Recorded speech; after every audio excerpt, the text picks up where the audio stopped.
So I guess it's a new year.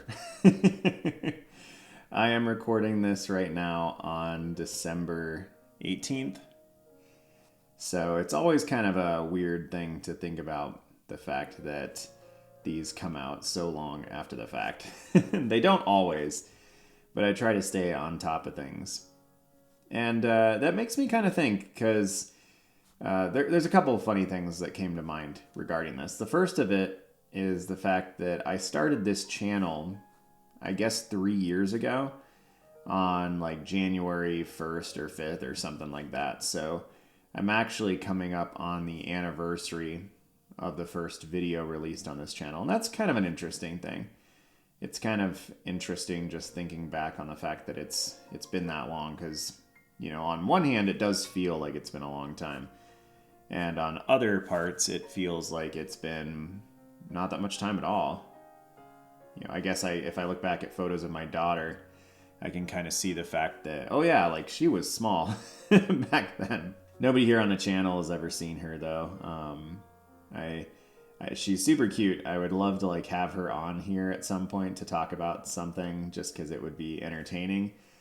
But I'm not 100% sure how I feel about, little kids who can't really advocate for themselves being on YouTube videos and online where they're going to have to, basically where they're going to be there for, all eternity potentially until the collapse of civilization, which may be closer than we all think. So I don't know. I'm just not sure how I feel about that. My wife's kind of on the same page, so our dear sweet little daughter has not appeared on a video yet, but she's 6 right now, and I would wager in a couple years, if we're still doing this, she probably will pop on at some point. I also thought it might not be terrible to have like a sketchbook session where she's drawing alongside me, but you can only see like what she's drawing and can't actually see her. And that might be okay. I'm not sure I feel so weird about having like her voice on the channel. Maybe she can come sing us a song or something.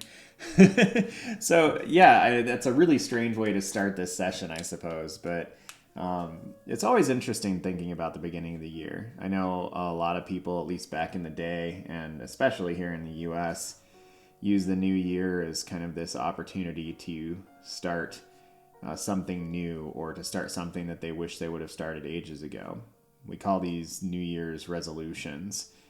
And by and large, they seem to fail because, people are so excited and the enthusiasm kicks in. And so they start going to the gym 5 days a week. And then, inevitably life happens and they stray from that. And then often I think people just kind of feel awkward about trying to get back into things, so they get out of the routine and so they don't do it again.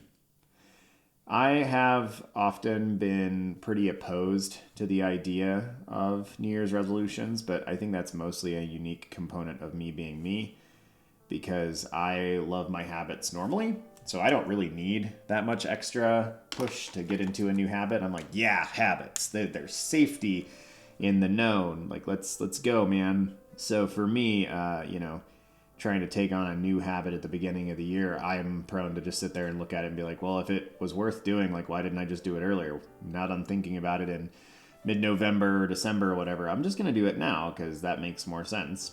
So, but if you find that you like New Year's resolutions or you've had some good ones over the years, I'd love to hear about it in the comments as I start building this weird pack crab to go along with my kind of weird advanced civilization thing.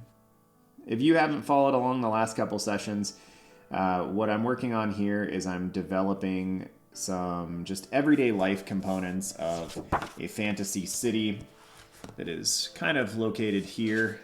You can see some of the designs for it here as well. And mostly what I'm working on is just what does normal life look like for a person like you or me in this world? I find that exploration is often a really good, really beneficial thing. And if you want more on that, feel free to take a peek at the last session because I spent a lot more time there talking about it. And I don't really like rehashing the exact same thing every time. Feels kind of boring and doesn't feel like a good reward for those of you who are here and listening every single time. So I won't rehash that. Today, mostly I'm here to talk about the new year. Not necessarily about resolutions. and not necessarily about any huge catastrophic changes on the channel. But I do think I'll talk about some of my ideas for what's going to be coming up this year and what is going to be changing, because there are going to be a couple changes, and I hope they're all going to be for the better. This kind of happens, at pivotal moments, and though I'm, like I mentioned, not that big necessarily on New Year's resolutions, the reality is this time of year for YouTube is often incredibly slow.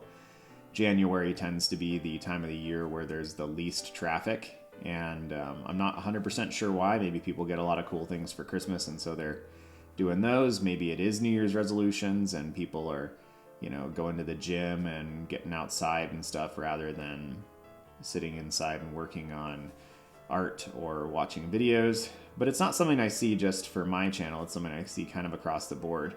Even in some of the video game channels that I listen to a lot, they find that this time of year is pretty subdued. So, I guess the first thing is, what is going to be shifting here on the channel? I'm probably going to be focusing a little bit less on the podcasts, and you've probably seen that shift over the last couple months. I'm still going to have them periodically, and I'm also, as you've probably noticed, bringing back some of the sketchbook sessions, which are going to be things that are going to mostly just be an avenue, a place for my rambles about stuff. The world building content has been doing quite well, and so I'm going to have a little bit more of a focus on that here on this channel. But more than that, I'm going to be setting up for the first time, and finally, because I've had the channel reserved for a long time, a channel specifically about world building that is not necessarily about the artistic components, but just about the world building. And of course, having the two adjacent to one another will be nice because it means that I can send people over here when I'm talking about how to do things artistically. I don't have to try to do everything at the same time, which I think will be advantageous. I have debated several times with how this channel is going because it seems to have two fairly distinct components. Yet a lot of the folk who listen regularly, first of all, I love you, thank you for doing that. And secondly, they seem to also be of similar caliber to me, where they're interested not only in drawing things and learning how to draw better, but in the world building components themselves. However, I think there is also another subset here of people who are world building using some of the art, but primarily on a writing or from a writing perspective. And so I want to start producing some content specifically for those people, particularly because I think it'll be good for me to start actually thinking about some of the writing components a little bit more thoroughly. I found in my teaching career, for example, that when you actually sit down to try to teach some content, you often understand it far better than you did beforehand. And so I'm looking to capitalize on that a little bit, but also hopefully produce some material that is helpful to other writers and creatives. A lot of what I've kind of come into with all this world building, with all the stuff that I've done on this channel and everything kind of associated with it, is just the benefits of the continued art pursuits, the benefits of the world building time, not just for my stories, but also just for my sanity. And so I think if there is anything to take away from the concept here of a New Year's resolution, if you have been flirting with the idea of starting your world building or writing your novel or whatever it might be that's this kind of high in the sky dream thing, I think that is maybe the best kind of New Year's resolution you can make, is to finally start engaging in this thing. Now I would be careful. Don't set yourself up for failure by going, my New Year's resolution is to write my novel this year. Like, novels take a long time. They're a lot of work. And, if you're anything like a normal human being, there's a good chance that you're going to, potentially set yourself up for disappointment if you do that. And when you run into disappointment really quickly with resolutions or big goals of any kind, there's a very human tendency to walk away from them, to not engage in them. And so I would encourage you not to necessarily pick a crazy goal like that, but more to have the goal be that you're going to focus on the thing rather than complete it. But I think that is a really lovely thing. And if you've got that call, you've got that pull upon you to be working on a story, a project of some kind, there is no better time than now to engage in it. And I would encourage you to kind of step forward. And that's, again, part of the reason why I'm going to be managing that other channel, hopefully here soon, because yeah, it's going to be quite a bit more work, but I'm hoping to kind of integrate it in some ways with this channel too, to where it's not a tremendous amount of extra work, but it's hopefully just a lot of added value for anybody who's working on those kinds of things. So I'd love to hear if you're interested in that. I will, of course, be sharing the new channel once it goes live, and I'll be pseudo promoting it for a while, but I really don't want folk to hop over there and subscribe if it's just for like trying to support me, because that actually kind of messes up the metrics. But if it is something that you're interested in, that you want to be writing, that you want to hear more about world building in general, then I would encourage you to check it out. In fact, now that I'm thinking about it, it's probably live right now. So if it is, it'll be linked below and you can check it out. And if not, I will do a community post when it goes live here in the next couple days or so. I think actually this is probably the day it's going to go live. I don't recall. Like I said, I record these pretty far in advance, but I think this is going to go live on the 5th, which I think is a Wednesday. And if I'm not mistaken, that is the day of the week that I'm planning on doing the video releases for the other channels. So yeah, that's kind of funny. Wish I had my crap together a little bit better there. But yeah, let's spend a little bit more time talking about the resolutions that I, of course, mocked. Didn't really mock, but I guess I like degraded them at the beginning of this, because I think that they just don't work very well for me. However, I've known a lot of people in my life that they've been a really advantageous thing for, and if you think that might be you, I think now is the time to start working on whatever that big project is that you've been kind of flirting with for a long time. Now is a good opportunity to try to get into it, to try to figure it out. It's the beginning of the year. If you're anything like me and you like tracking stuff, you like seeing progress, you like to see what's being accomplished as you go throughout the year, there's nothing like starting a new spreadsheet and tracking stuff in January 1st.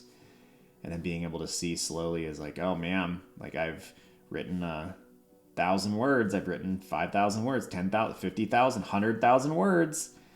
Those feelings are so wonderful. It's so lovely to like continue to progress on a thing. And if you're trying to work on that world and you're finding that you need somebody to bounce ideas off of, you need some additional support, I would encourage you to check out our Discord server as well.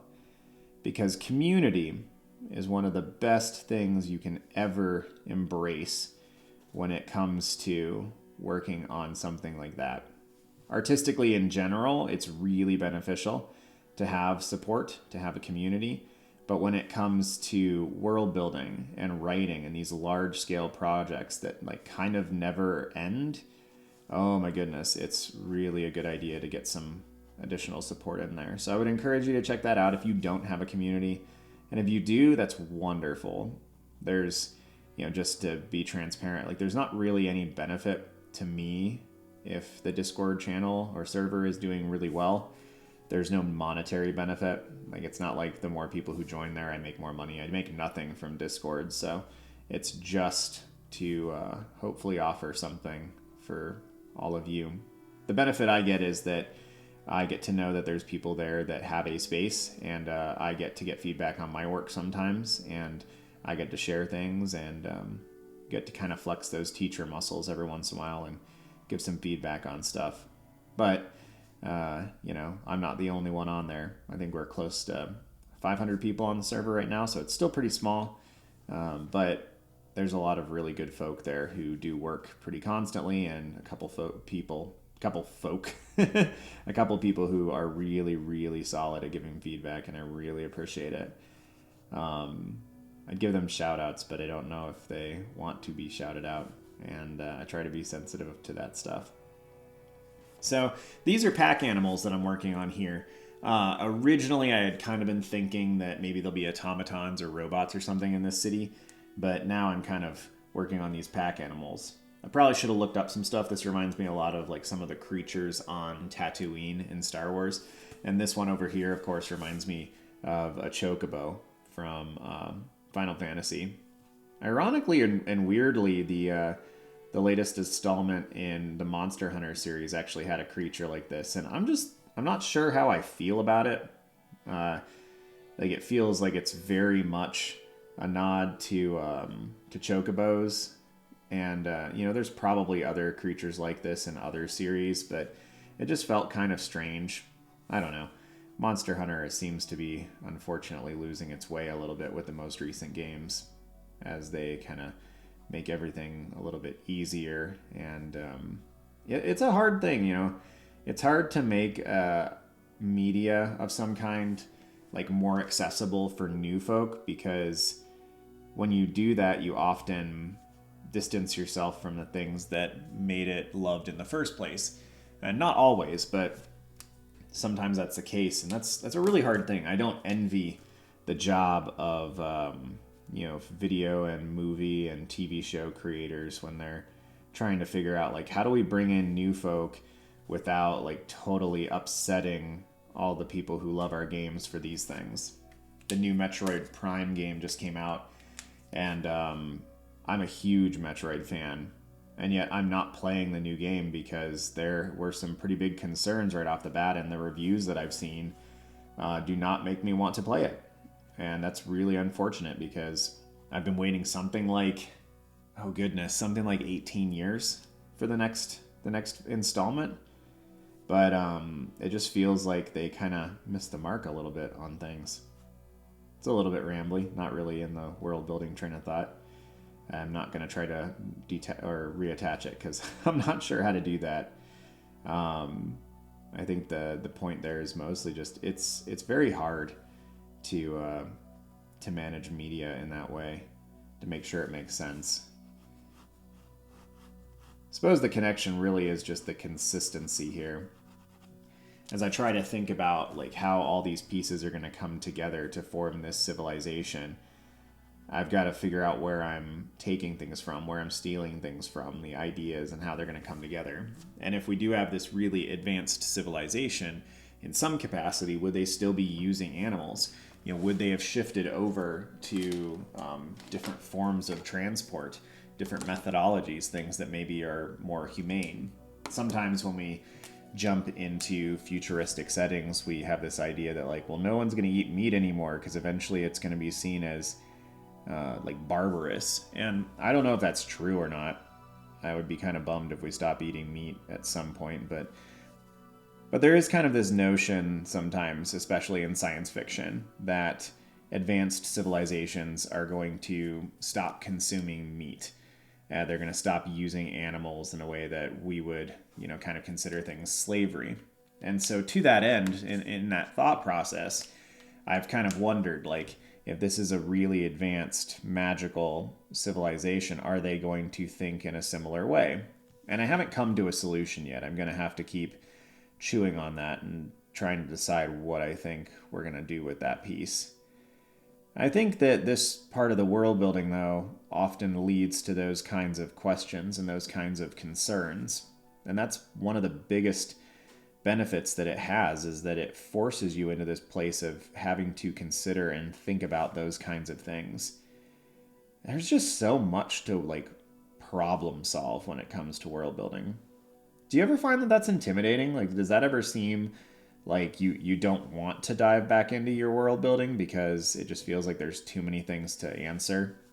I mean, for me, the only time I ever really feel like overwhelmed by the amount of world building that needs to be done is when I'm sitting down to write something and I realize that I don't have the city planned out well enough to actually strategize like how they're going to retake the city, or I haven't, thought about what's going to happen in the military strategy for this particular scene, or things like that. But very seldom is that occurring. And I don't think I've ever had a moment where I've just flat out been, stressed about the amount of world building that needs to be done. Like, if anything, it excites me because I really enjoy the world building. And if I could do that alone, I probably would, because just sitting around and coming up with ideas and brainstorming different components of a culture is just, it's so enjoyable to me that if I could find a way to just do that for my career and make good money doing it, I think I would do that in a heartbeat. So if you know anywhere I can go and just come up with ideas and brainstorm like that, feel free to share it. It's such a wonderful, kind of fun and engaging activity to be involved in. So I'm really happy, and I feel very lucky that I get to do it here, and that there are folk that are interested and pay attention. And more than that, I'm excited when the content that I'm producing is advantageous or beneficial to other folk. Every once in a while I get these really lovely comments about what has been going on here on the channel and how it's helpful to somebody. And those are the things I usually go show my wife. And it's like, well, when I have a day where I really don't want to sit down and record and don't really want to put in the effort for this because I'm just, tired or stressed or whatever, like those little comments are the ones where it's like, okay, like I'm glad this is going somewhere. Like somebody is benefiting from this, and that's at least that'll get me through this afternoon. I think sometimes you got to find the encouragement wherever you can. It's hard to stick to something for a long time. It's hard to stick to writing a novel or putting a world together. It's hard to stick to a YouTube channel. It's hard to stick to a job. It's hard to stick to education and going through it long enough to actually get your degree, if that's what you're trying to do, or even just long enough to learn the skills for whatever sort of thing you're trying to perfect. It's hard. I don't know how much I understand or believe about the attention spans getting all screwed up. I mean, I guess there's got to be some truth to it, just because it's logical to assume that with everything being able to be accessed so quickly, that our attention spans would be affected in some way. So I guess believe is not the right word. Like, I understand that it's a reality. I just haven't done a ton of research on it, so I don't know how strong the influences are, and I don't know what the effects are that we're seeing in their entirety. But I find that things like this are a good thing to do to work against that, because the slow, methodical act of building a world there's just not a way to do this quickly. Like, if you fire up one of the AI art things and you start giving it prompts and start building off those, I'm sure you could get some of this quicker. But I can't imagine that would feel satisfying. Like, I can't imagine that you would get through that and be like, yeah, like, look at this world I've created. I don't know. I mean, I haven't spent a ton of time with the AI art. When it first came out, I was terrified of it. And then after a while, I wasn't scared of it. I was kind of curious, like, maybe this will be something that could help. And then, of course, there was the realization pretty quick that it was working off of stolen stuff. So then I felt like, well, it's not particularly ethical to use it, so I'm not going to use it. And for me, that's often a pretty hard line. I can cut myself off from something I rather enjoy if it's all of a sudden determined that it's an ethical issue. And I didn't particularly enjoy the AI art stuff, so that was not a hard one for me to disengage from. But yeah, I'm just, I feel like you could use AI to help with a lot of the world building stuff, but I just can't imagine that you would get done with that process and then feel all that good about it. I don't know. That could just be the old man in me, who kind of feels like there's virtue to the hard work. But I do feel like there's virtue to the hard work. I feel like the hard work itself is not necessarily something to be glorified. It's not necessarily honorable just because it's hard work. But it's the fact that when you work for a long period on something, you often discover better ways of doing things. You often discover a way to enjoy it. You often discover ways to accomplish things that other people can't. And you achieve things. But also, like, you build resiliency. You get to a point where you are able to stick it out longer. I think one of the big benefits that I've had from focusing on art for so many years is that my patience just keeps increasing all the time. I would not consider myself a very patient person, and I recently did a podcast on patience and artists and why, it's so difficult. But I do think that art does make me more patient as time goes on, and that's been a really beautiful thing. Sticking to this has given me different kinds of relationships and friends because there's other people who are in the same boat. If it wasn't hard, then there would be no need for solace. There'd be no need for that community in the same sense that there is.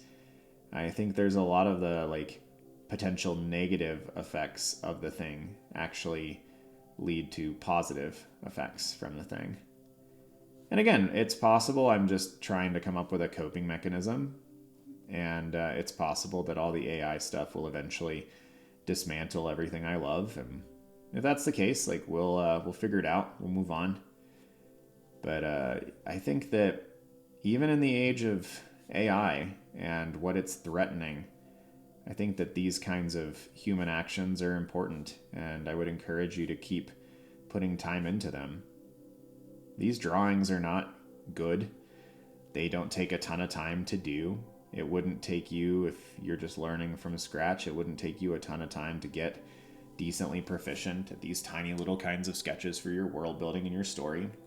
And your world building and your story are going to be different than somebody else's. The AI stuff is going to be an amalgam of, whatever inputs it's given, but yours can be an amalgamation of whatever it is you decide to put into it. And you control that aspects or that you can control those aspects. And there's, something to be said for the human element.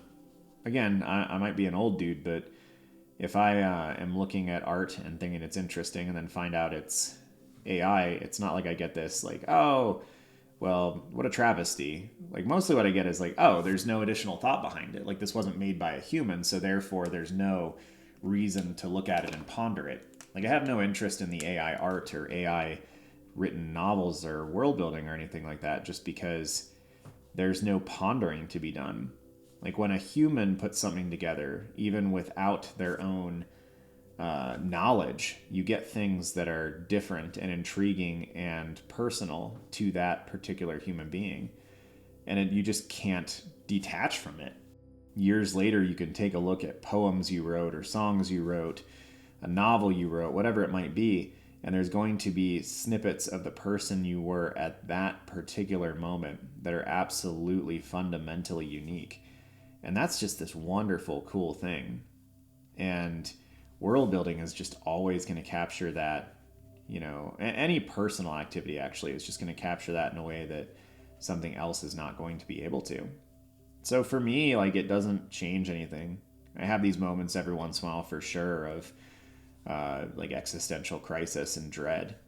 And I don't think that's productive to sit in that territory for very long. But I also don't think it's stupid, because we shouldn't ignore it. We should think about these things. We should process them. We should be aware of them. I don't know if we should fear them or if we should just be aware of them so that, we're not caught off guard. But the world is shifting and changing. And yet I expect that 2026 will be much as 2025 was, that we'll keep plodding along, we'll keep making interesting and cool things, and we'll see where it goes. I've got to be getting close to the end here. Yep. So I'll bring this kind of to a close. This was a different session, partially just because we're at the beginning of the year, and I'm kind of pondering these new things and the different things. And of course, you can imagine the weird, potentially existential crisis to be processing the next year before the next year is even here. But, that's just kind of where we are at this moment. So, but yeah, keep an eye out for that other channel, that new channel that's going to be coming out, if it's something that's interesting to you. If not, I am not going to be upset or, feel like anybody's let me down or anything if it takes a long time to get off the ground. This channel took a good 6 months to really do anything, and then really took closer to like a year and a half before there was solid movement on it. So I'm not expecting that other channel to do anything real quick. But I also know that if I want to do it, I've got to get started on it. And I guess that's kind of the moral here. If you've got something that you want to do, something that's been on your mind or your heart for a while, I would encourage you with 2026 starting to just give it a try. Don't construct a normal kind of resolution where your goal is to accomplish a task by the end of the year, perhaps, because those are hard to keep sometimes. But I would encourage you to just have the commitment to the thing. Don't commit to writing your whole novel this year, but maybe commit to writing daily, every day you can, allowing yourself some time, some wiggle room, not beating yourself up when you miss a day, because inevitably you will. Yesterday, I only got, I think, 600 words written rather than my normal 1,000. I was just tired, and frankly, I wanted to sit down and play some Pokemon. So I did. And I'm not going to beat myself up about it. I did when I started. I wanted to get 1,000 words in every day, and if I didn't, I felt like I was a failure. And I tell you what, that's not particularly productive. So whatever it is for you that you've been kind of toying with, that you want to work on, that you've been maybe avoiding because it's scary, maybe just because you are intimidated and you feel like there's a lot of decisions that you need to make before you get going, I would encourage you to just start committing to making some headway on whatever it is. I do not think you will regret it. If it's something that's been on your mind and your heart for a while, there's probably a part of you that's going to be very, very happy and excited to get involved in it. And it's going to be hard, because it always is. Like, this stuff is always difficult. And just hold on to that honeymoon period as long as you can. And don't give up when it starts getting hard, because it will get hard. And so just grit your teeth and bear it. And future you will be thankful that you got started and that you stuck to it. All right. Well, thanks for being here. Thanks for listening. I'd love to hear from you in the comments about any of the things we discussed today that you found intriguing, or anything that I'm off base on. Thinking of my patrons as well, who are on the screen right now. You can check out the Patreon or the Discord, as I mentioned earlier, in a link in the description down below. Well, have a good one, y'all. Welcome to 2026. I hope it treats all of you wonderfully. And I'm looking forward to seeing the stuff that comes out of all of you, and out of my own hands, honestly, this year. So let's keep moving. Have a good one, y'all. See you soon.